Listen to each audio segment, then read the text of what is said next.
Kung may magnakaw sa iyong cellphone, ang unang gagawin ng magnanakaw, pupunta sila sa control center at i-turn on ang airplane mode at i-shutdown ito para hindi mo matrace ang location ng iyong iPhone. Para hindi nila magawa yan, ito ang mga dapat mong gawin.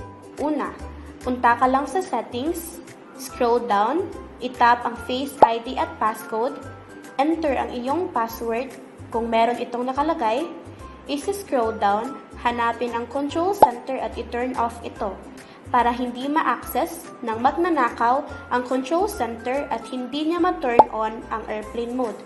Pangalawa, sa settings pa din, itap ang Apple ID o ang iyong pangalan, itap ang Find My, at itap pa din dito sa Find My iPhone at i-turn on ang Find My Network at ang Send Last Location. Importante itong ma-turn on dahil kahit i-turn off man ang iyong iPhone ng magnanakaw, matitrace pa rin ang location ng iyong iPhone.